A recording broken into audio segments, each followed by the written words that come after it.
जितना तुम बचकर निकलोगे हम टकराएंगे तुमसे, और बगावत किसको करनी है, ये हक की लड़ाई है तुमसे। दोस्तों आज बहुत दिन हो गए थे और बहुत दिल में गुस्सा भरी हुई थी इन सब बातों को लेकर के।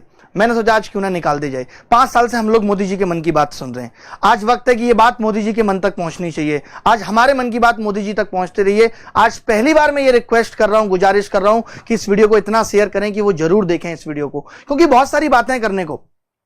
सबसे पहली बात तो मैं उन लोगों को जवाब दे दूं जो ये कहेंगे कि ये बात आपको सरकार से शिकायत करनी चाहिए और आप मोदी जी से शिकायत कर रहे हैं। क्योंकि मैं जहां भी पंपलेट पोस्टर देखता हूं, आज चुनाव का दौर है, जहां भी मैं कुछ देखता हूं तो मुझे एक ही बात दिखाई देती है, अब की बार मोदी सरकार, यानी सरकार का नाम बदल के मोदी सरकार हो गया है। आज कोई ये नहीं कहता कि भारत सरकार ने ऐसा किया, आज लोग कहते हैं मोदी सरकार ने ऐसा किया, क्योंकि मोदी जी सरकार का दूसरा नाम बन चुके हैं। तो ये शिकायत आप सरकार से समझ लीजिए चाहे मोदी जी से समझ लीजिए, ठीक है। तो शिकायत क्या है भाई? शिकायत यह है कि मोदी जी आजकल इतने मोदी जी ने इंटरव्यू दिए, पिछले 3-4 साल से मैं लगातार मोदी जी के इंटरव्यू फॉलो कर रहा हूं और देखता हूं कि बहुत अच्छे प्रधानमंत्री हैं, लेकिन मोदी जी ने किसी भी वीडियो में, किसी भी इंटरव्यू में रोजगार की बात नहीं की। रोजगार से वो बचते जा रहे हैं और मोदी जी ये कहते हैं कि हमारा देश युवाओं के हाथ में, आगे आने वाला भविष्य युवाओं के हाथ में होगा। कौन से युवाओं के हाथ में होगा जो आज रोटी के लिए परेशान है? आप किस युवाओं की बात करते हैं? मोदी जी मेरी कसम है आपको कि आपको आप रोजगार पे जवाब देना पड़ेगा। आपने रोजगार दिया तो नहीं, डिमोनेटाइजेशन के बाद आपने 2 करोड़ लोगों से रोजगार छीन लिया। आज लोग दर दर घूम रहे हैं, प्राइवेट नौकरी भी नहीं मिलती, सरकारी नौकरी भी नहीं है। क्या हमें नहीं लगता कि सरकार को ऐसी पॉलिसी बनानी चाहिए कि वो देखे कि अगर 100 लोग ग्रेजुएट हो रहे हैं तो उसमें कितने लोग ऐसे बच गए जिनको रोजगार की जरूरत है एसएससी यूपीएससी के थ्रू? आप बताइए, यूपीएससी में 1000 वैकेंसी आती हैं, चलिए बहुत अच्छा चल रहा है। एक एसएससी जिसके बारे में लोगों को नहीं पता हो तो मैं आज बता दूं, एसएससी की इतनी दुर्दशा है। मोदी जी आपने अगर इंटरव्यू देखते हो, आप टीवी फॉलो करते हो तो आपको पता होगा 2017 में एक बहुत बड़ा आंदोलन हमने किया, इतने सारे लोग जमा हुए कि भाई सीबीआई जांच होनी चाहिए। उस 2017 के आंदोलन को आज 1 साल से ज्यादा हो गया और कोई रिजल्ट नहीं निकल के आया।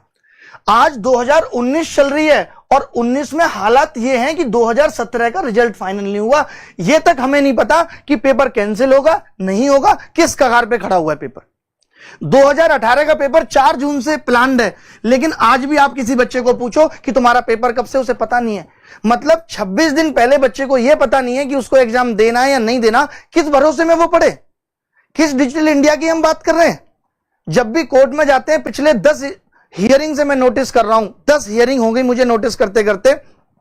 ऐसा सुनने में आता है आज ये वाले जज साहब नहीं आए, आज हियरिंग थी तो आज वकील साहब नहीं आए। अरे काय बात का डिजिटल इंडिया है? पहली बात तो कुछ चीजों की प्रायोरिटी होनी चाहिए, और अगर कुछ चीजों की प्रायोरिटी नहीं हुई, कोई बात नहीं, तो डिजिटल इंडिया का मतलब क्या है? क्यों एक सुप्रीम कोर्ट में बड़ी स्क्रीन नहीं लगवाई जा सकती कि अगर कोई इंसान अवेलेबल नहीं है तो उससे डायरेक्ट कॉन्फ्रेंस में बात की जा सके? बताइए आप। मोदी जी इतने विदेश दौरे कर रहे हैं, मुझे समझ में नहीं आता कि डिजिटल इंडिया का यूज जो मोदी जी हमें सिखा रहे हैं वो खुद क्यों नहीं करते। मोदी जी के पास तो इतना बड़ा सेटअप है कि मोदी जी एक बड़ी स्क्रीन अगर लगवा लें तो सारी विदेश मीटिंग यहीं बैठे बैठे हो सकती है। भाई बहुत बुरा हाल देश का हो गया है, लेकिन फिर भी लोग एक ही बात कह रहे हैं। हर आदमी से मिलो वो यही कहता है, खुद मैं कह रहा हूं कि हमारे पास ऑप्शन नहीं है। अब लोगों का एक जवाब आएगा, जी हमारे पास ऑप्शन नहीं है। मैंने मान ली ये बात, हमारे पास ऑप्शन नहीं है। मैं कौन सा मोदी जी को हटाने की बात कह रहा हूं? मैं कौन सा कह रहा हूं कि आप बीजेपी को वोट मत दो? मैं तो खुद बीजेपी को वोट दे दूंगा। बताओ, मैं हटाने की बात नहीं कर रहा। अगर मेरे पिताजी कुछ गलत कर रहे हैं तो मुझे उनसे शिकायत करने का हक है। आज देश में ऐसा हो रहा है कि जो भी मोदी जी के खिलाफ बोलता है लोग कहते हैं तुम्हारे पास ऑप्शन क्या है? अरे हम मोदी जी को हटाने की बात नहीं कर रहे। जो शिकायत मोदी जी से है कि मोदी जी इतनी तमाम बड़ी बड़ी बातें करते हैं, सब कुछ हो रहा है, लेकिन वो कभी रोजगार पे बात नहीं करते। बहुत ही दुख की बात है। आप मुखर्जी नगर में आके देखिए, जो लोग इस बात से सहमत नहीं है कि यहाँ बच्चों की इतनी बुरी स्थिति है कि रोते हैं, वो सुसाइड अटेम्प्ट करते हैं। वो कि करें तो करें क्या? 3 साल में हमें एक नौकरी नहीं मिल पा रही, एक ज्वाइनिंग नहीं हो पा रही, भविष्य जाएगा कहां? फिर लोग कह देते हैं कि अरे आप एलिजिबल ही नहीं हो, आप में उतना टैलेंट ही नहीं है। अगर टैलेंट नहीं है तो बच्चा ग्रेजुएट कैसे कर लेता है? आप उसे फेल क्यों नहीं करते? आप 10वीं के बाद ही, मोदी जी ने एक बहुत अच्छी बात की थी, मुझे याद आया कि मोदी जी ने एक बार रोजगार पे बात की थी और उस दिन कहा था मोदी ने कि पकौड़ा बेचने वाली बात कही थी।